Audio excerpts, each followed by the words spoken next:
Literally getting a new phone number tonight. You guys are terrible people.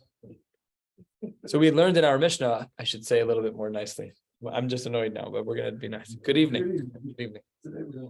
Today we are learning Maseches, Nazir, Daf Samech Dalet, starting 4 lines from the bottom at the 2 dots. We're discussing Tumas HaTehom, and we learned yesterday that Tumas HaTehom is a halacha l'Moshe Misinai. And in approximation, what it means is that when one has been exposed to Tuma, but it was a type of Tuma that was completely unanticipated, then even if we find out later that they're Tameh, we don't treat them as Tameh. It's just not the way it works.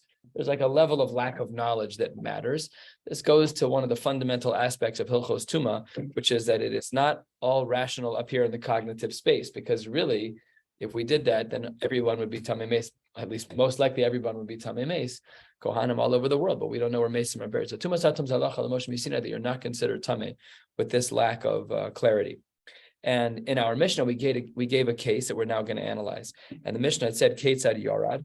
We were talking about a case where a person went down into the mikvah, and then right after that guy left, he was in his Nazir stage. And then they found out that there was some tumah there that would have been Metameh him, but they only found it out later. Is it Tumas HaTehom? Is it not? That was the discussion. So our Gemara says, Tzafa, if it was floating, Eino Metameh le'inyan sheretz, a person would not become Tameh as it relates to a sheret. Ditznan, it should not say Ditanya. Ditznan, as the Mishnah writes, Safek Tuma Tzafa, Bein B'kelim, Bein B'karka Tahora, that if we have a case of Safek Tuma and the item was floating, so whether or not we're talking about Kalim that potentially had come in contact with this Tuma, or B'karka, had it been something else, doesn't matter, Tahora, we would treat the person as tahor. And if you'll take a look at the Balei HaTosfos here toward the bottom in Dibur HaMaskil, Tzafa Eino Metameh le'inyan sheretz, Tosfos says, Sheyesh mayim b'kli v'sheretz tzaf al pnei hamayim.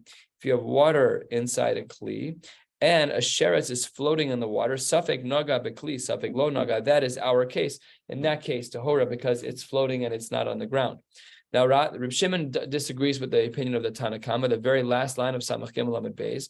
Reb Shimon Omer, B'kelim Tmeya, we make an odd distinction. Whereas the Tanna Kama said that whether or not we're talking about Kalim or anything else, or B'karka, doesn't matter, we always would assume Tahora. Over here, Reb Shimon's of the opinion that there's a difference. By Kalim, we would say Tameh, and by Karka, we would say Tahora. So says the Gemara, let's analyze these two shitas. And we're on the very top of Samach Dalet Amud Aleph. We're going to be learning this whole sugya until the very last word on the page. And then on the next Amud, we're going to be learning to the next Mishnah, which is a connected sugya, but slightly variant. Anything because it says with the Kalim, it uses Yaqid and not Rabin? No, I mean the Gemara is going to explain why each shita says what they say now. So it's not it doesn't seem to be because of that. Yeah, usually you would say Kalim to me, wouldn't you? You're saying grammar? Yeah. No, when in regards to Kalim, there would be a suffix then Tmei, then that Kli would have been Tameh. And in regards to Karka, it would have been Torah. No, that you'll see in a moment that the grammar is not relevant here. So the Gemara says on the top, my time of the Tanna Kama. Why is it that the Tanna Kama said that Bein B'kelim, Bein Karka Tahora? Amar Rav Yitzchak bar Avudimi, a little bit of a different iteration of his name. Usually it's Avdimi, or maybe we've always been pronouncing it wrong because I don't know, just this is a strange version here. See if the pasuk says bechol sheretz hashoretz, kol makom shu shoretz. Where does the tuma exist? Anywhere where there's a type of swarming that could happen in water. And also chsiv al haaretz. It also says al haaretz. So how do we figure out these two parts of the same pasuk? The Gemara says haketzad vaday magao. If you definitely touch it, tameh. Everyone agrees. Safek magao. If there's a safek, if you touched it, tahor. All of that is the Tanna Kama. That's how he came up with this distinction of that which is floating versus that which is not. For Reb Shimon, my time, why does he hold that there's a difference between Kalim and everything else? Amar Ula, he says, based on the pasuk, Ksiv Ach Ma'ayan, and also in the same pasuk it says Ksiv Tameh. How do we understand this? Skipping the parentheses. Haketzad. Tzafa b'kelim tameh. If there's something floating in the kelim had a suffix of touching it tameh, and bekarka tahor on the ground, we would have said that it would have been tahor. So machlokas Tanna Kama, Tanna Kama is the right word. Machlokas between the Tanna Kama and Reb Shimon in regards to a case of suffix tuma that is floating, and we're going to be spending much of the rest of this amud, actually the whole rest of this amud, discussing this. Tana Rabbanan, we have a brisa. Kol hanidlin v'nigrarin, anything that is dragged. Sveikan tameh, bipnei shehin kimunachin. So if you have something that's dragging on the ground and we're not sure exactly what's going on with this item, but we know that it's resting on the ground and it's not floating, that is like it's munach. And in such a case, a suffix would be tameh. Because remember what we had learned, that when things are floating, and this is what we saw, when things are floating in the water, that was our Mishnah. When things are floating in the water and there's a suffix, we're makil. So here, if there's something being dragged by a car, whatever the case may be, by a chariot, and it's on the ground, so that's considered to be on the ground. However, says the Gemara, v'hani zrakin, something that's in the air and you're not sure if you touched it, sveikan tahor. There are exceptions to this. Chutz mina kazayis mina meis, when we're talking about a human being. Previously, we've been talking about a sheretz, and also behama'ahil al pnei tuma, or anything where you were ma'ahil on top of tuma. That's not what we're talking about. If you're ma'ahil on top of tuma, we don't care about your suffix. Anything that would be tameh top to bottom. For example, when we talk about tumas moshav, where a nida or a zav or a zava or yoledis would sit down on the top mattress, all the mattresses right away earn the same exact level of tuma. That's what it means, milamala ulamata. And as well, li'isuye zava zava, that in all of these cases, had there been a suffix, there would have been tuma. So really, we're limiting our understanding to say that when we have a case of floating tuma in water or in air, it doesn't matter. If there's a suffix in regards to my contact with that, or as a Kohen's contact with that, or a Nazir's contact with that, the suffix when it's floating will be tahor. Every other iteration will be tameh. And now the Gemara asks, like literally 8 questions in a row. What if this? What if that? Im tim solomar this, then that, about things. How do we define floating? So the most classic example of this, and we've seen this in Shas before, Boy Rami Bar Chama, what if meis bekli? What if there's a piece of, there's a human body that's in a barrel? It's not floating, it's in a barrel, but the barrel's floating. Bekli tzaf al pnei amayim. So do we look on the micro scale that the body is on the bottom of a barrel, nothing floating? Or do we look a little more macro and say, okay, but the barrel's floating on water? Mahu, do we say basar kli azlina? No, basar mis azlina. Do we follow the kli and the kli is floating? Or do we follow the mace and the mace is resting on the bottom of the barrel? And im tim selomar basar kli azlina. And according to some that lav basar kli azlina, some different girsos here. And even if you want to say that we go after the kli itself, what about mace al gabe sheretz? What if there's a piece of a human body that's on top of a sheretz? Mahu, do we say kevan dahai tumas erev v'hai tumas shiva, that the tumas sheretz is only a tumas erev and the tumas shiva, the tumas mace, is 7 days? Do we say keman demachla tuma bekli damya, that the mace is resting on the sheretz? It's no different than resting inside the barrel. Or dilmor, perhaps tumas michtahi, that really the two of them are combined and they're both considered to be floating, and we'd be more lenient. And halfway down, if you want to say that the mace on top of the sheretz is like it's resting in a kli, well, what about another, and v'tamei vadai, what about the next case of sheretz al gabe nevela? By sheretz al gabe nevela, the nevela tzafa mahu, and the nevela is floating. Do we view those as one entity or two entities? Kevan de tarvayu tumas erabinun, because here we don't have the same problem as a mace and a sheretz, where the mace has 7 days of Tumah and the Sheretz has Tumas Erev. Here, they both have the same. They're both Tumas Erevinun, therefore Tumas Michtahi. They're all considered to be one entity, and therefore it's like they're floating and will be Mekel if there's a suffix. Odilma Haike Zayis Haike Adasha, or maybe because the shiurim of Isser for each of these is different, therefore one on top of the other is like it is not floating, but rather resting. And sheretz al gabe sheretz ma'u. Let's take the question even to the most singular of things. We know that they're both exactly the same. You have 2 of the 8 shratzim that are matame. One is floating on top of the other one. Do we say, and hani vadechad shiur, these are for sure exactly the same, and maybe we should say it's like they're both floating. Odilmor, perhaps kevin the mifsikum mehadadilo, because the bottom sheretz is separating the top one from the water. Maybe we'd say the one on the top, it's as though it's resting on a solid platform, and therefore we're going to be more machmir. So then the Gemara adds still more. Sheretz al gabe sheretz. And even if you want to say that sheretz al gabe sheretz cave in the mifsikum adade kamadamancha beklidami, that if you have one sheretz on top of the other, because the bottom sheretz is separating the water from the top sheretz, it's as if the top sheretz is resting in a kli. What about sheretz al gabe nevela sheni mucha mahu? What about a sheretz on top of a nevela, but the nevela has started to liquefy, as we learned about. Remember, we learned about the netzel, about the human body many blot ago. So here too, the nevela is starting to decompose, and it's kind of like a jelly type of substance, kind of gross. So how do we view that jelly type of substance? Is the jelly similar to the water, or is the jelly Is the jelly actually creating a barrier? Do we say kevan denimucha havile mashke? Do we say that since the nevela, which is in between the sheretz and the water, is starting to become like a gel, like a liquid, therefore it's like the water, and therefore it's not mafsik? Oh, Odilma, or perhaps hayuchla, who really it is considered a solid. We don't mean food here in the edible form. We just mean that it's a solid. Nevela is treif, you can't eat. We'll see in a minute other examples of things that are referred to as uchla, but really are not considered to be an amaycha. Even if you want to say that the nevela is considered a solid, sheretz al gabe shechva zerama. What about zera, which is somewhat more viscous than water potentially, and the item is floating on top of shechva zera? What about this minor viscous fluid? Is that considered a hefsek between the water and the item? Yes or no? And even if you want to say that once the zera is misakra, that it leaves the human body, it's considered like a solid enough to separate water from the item that's floating on top of it. Let's talk about something that's even less viscous, which is water with a little bit of ash in it. 10 questions. There's so many different iterations. What is considered to be floating and what is considered to not be floating? If something's in a kli, but the kli is in the water, if the sheretz is the mace is on top of a sheretz, if the sheretz is on top of a nevela, if the sheretz is on top of a sheretz, if the sheretz is on top of nimucha, there's so many questions here, and the Gemara gives, I would say, a very odd response, because I don't believe we've ever seen this in Shas before. Lo yad inan, we don't know teku. Now that's colored commentary that we might add when we're talking about a teku, but this is very interesting because it actually qualifies the teku.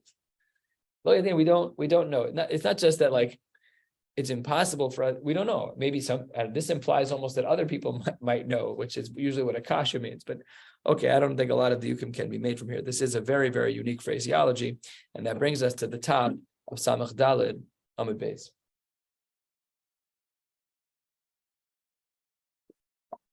All right, the Gemara says, Amar Rav Hamnuna, another iteration of a case where things could have gone very, very wrong at a very inopportune time. Nazir ve'oseh Pesach. Let's say that you have a Nazir and someone who wants to bring a korban Pesach after he was tameh. Shahalchu bekever hatahom b'shvi'i shelahen. And on their 7th day of their Tara process, they walked over a place which was a kever hatahom, a very, very deep and unknown type of kever. It's kever hatahom. So what's the halacha? The halacha is tahorim.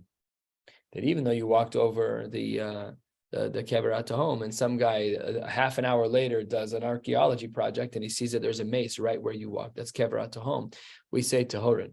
And the Gemara says, my taima. What's the reason for this? The lo alima tumas hatahom lemistar. This is a lamdisha phrase. The power, alima, is strength. There is no strength in tumas hatahom to be soser. So that really doesn't make any sense. Why not? Because Masiv Rava says, what are you talking about? Our Mishnah that we learned yesterday said exactly the opposite. Remember the case, Yorad li tahir mitumas hames, tameh, shechezkas tameh tameh, shechezkas tahor tahor.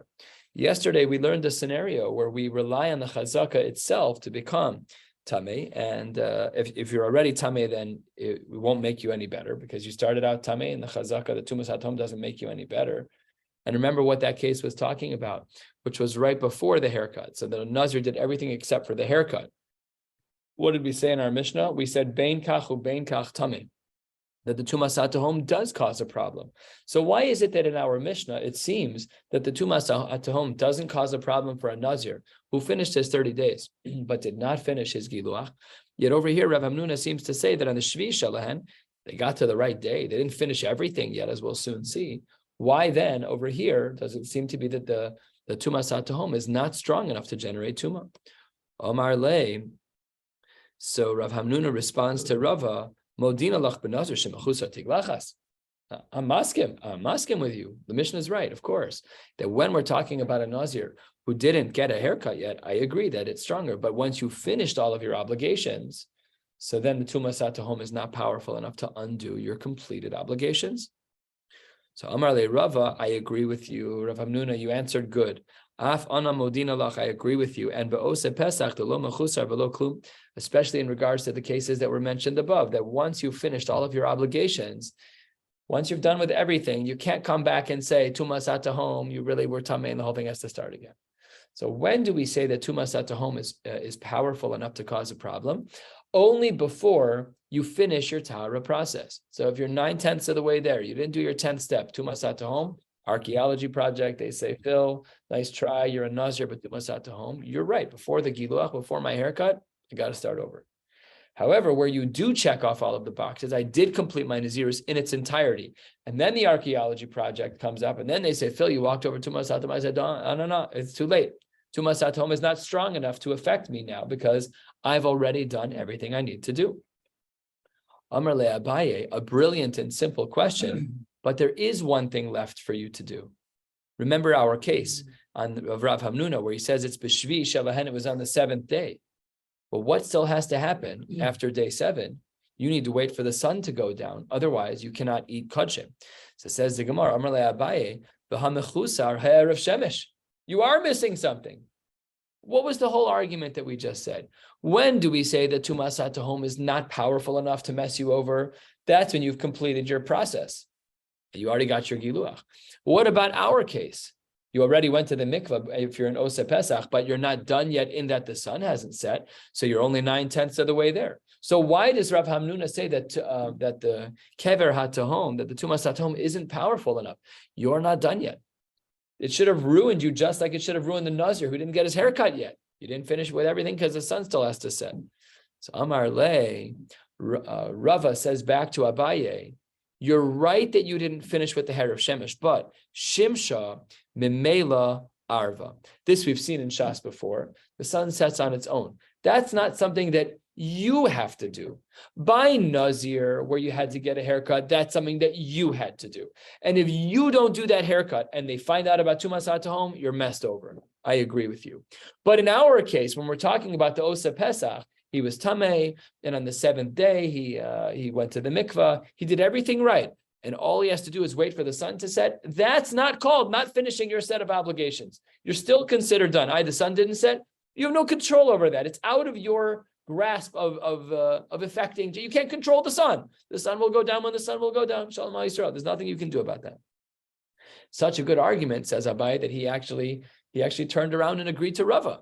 Even Abai went back and said, oh, what a great svara by Rava, that really hair of Shemesh is not considered a chisaron in the conclusion of a process. Where do we see this? With a very, very difficult, multi-layered case of giving birth. Let's discuss. The Tanya, the Brisa writes, a little bit shy of the halfway mark on Samach Dalet Amud Beis. If a woman has a baby on day 0, she has a girl. So she has some 80 days of Tuma. And she ends up getting pregnant again during that time, and she miscarries. This is not a simple case because the baby has to be 40 days for the miscarriage to be. So we're assuming some magical scenario where she ends up going to the mikvah in the first week after having a baby, which is basically a physical impossibility as it relates to, certainly to women today. You have to get a bedika, you got to have Sheva Nakim. Let's assume that it worked. Okay, so on day 7 after delivering a child, she goes to the mikvah and she gets pregnant right away. On day 50, she miscarries. So says the Gemara, if she has the miscarriage after Yom Melos, after she finishes all of her 80 days, so then, says the Gemara, Tavi, she has to bring another set of korbanos, one for the healthy baby. Korbanos are brought on day 81. If she miscarries on day 82, then she's obligated to bring a second set of korbanos. But toch melos, if she miscarries this baby during the 80 days, she has yet to bring the korban for baby number 1. So then, lo Tavi, she doesn't have to bring a separate set of korbanos for the nefel, for the miscarried child, because bichlal masayim mana, the korban that she's going to bring for the healthy child will also cover the bases for the child that was Rahman al-Islam, that was miscarried. What if there were 2 miscarriages and the second miscarriage happened before the Yom Melos of the first miscarriage? Very complicated case. So here's what's going on. She had a healthy baby, day 0, 80 days of Tuma for a woman. She has to bring korbanos on day 81. She gets pregnant and she has a nefel. She gets pregnant again, and then the second baby was a nefel before the 80 days of the Yom Melos of the first miscarriage. So let's talk about the case. Yachalot tabi aleda shelifnei melos, aval tabi aleda shelachar melos, and we take out the words v'tipater mishtehen. Maybe that second miscarriage is bichlal, the first miscarriage. That if the second miscarriage is done, if the second miscarriage takes place before the korban of the first miscarriage takes place, so then we don't bring another set of korbanos. Amar of Kahana, why is this case the way that it is? Shiny hacha de mechasra korban. Over here, the reason why we don't require the second miscarriage to have a separate set of korbanos is because the first miscarriage's korban was never brought yet, and therefore it's mechasra korban. Asks the Gemara, hasam nami mechasra erev shemesh. Ah, beautiful. Why don't we say that we need Erev Shemesh in this case, and we should actually define the moment of Melos based on when the sun sets and not based on, let's say, Mixas Hayom Kikulo on the morning of that day? Amar le Abaye, what is Abaye saying right now? He's saying Rava's answer. And it's the proof that Abaye changed his mind. Abaye was the one who asked this question in another context. Over here, he's the one responding to the person who asks this question, and he says, Amar le Abaye, Shimsha Memela Arva. You can't ask from that case, because when something is happening automatically, you can't hold it against the person. You can't even say that Tumasat Tahom will interfere. And that is the Sikum Advarim of this page. And really just going back to the top line of Rav Hamnuna, and with this we'll close. Rav Hamnuna had said that in regards to a Nazir and Osa Pesach, even if they find out on the 7th day of their Tara process, they've gone to the mikvah already, but there was no hair of shemesh. If you find out in that narrow window on day 7 of after mikvah, before the sun sets, that you were over, you stood over Tumas HaTahom, we don't care. Why? Because hair of shemesh is not an action that you do, it's automatic, and therefore your activities are considered complete, and the Tumas HaTahom will not impact you. We'll pick up again tomorrow with a mission on the bottom of Samach Daled Amud Beis. Wishing you all a beautiful night. What happens to the man in that